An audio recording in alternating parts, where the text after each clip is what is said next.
خب دوستان یه سری کلمات دیگه هست من بگم خدمتتون معنیشو.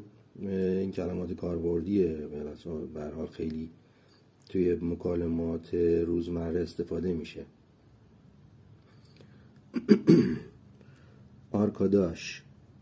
آرکاداش یعنی دوست، رفیق. بابا همون بابای خودمون. جویز گردو. همون یه زبون جوز هم هست که این جوز مثلا یادتون بمونه بعضیا بهش میگن همون جویز میشه گردو به زبان ترکی. جویز.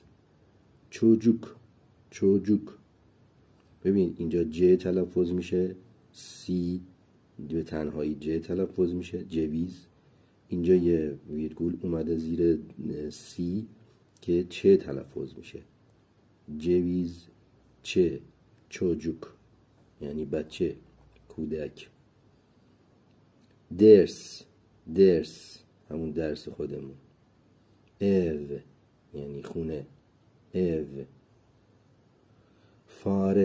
فاره یعنی موش. گول همون گل.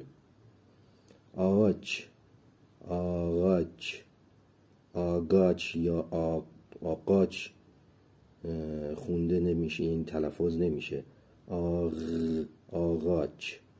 آغاچ یعنی درخت. هاوچ همون هویج خودمون. هاوچ ببین اینم چه تلفظ میشه.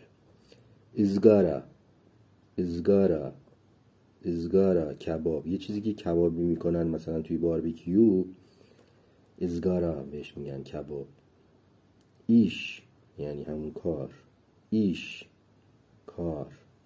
جیلت همون جیلت خودمون. کالم قلم.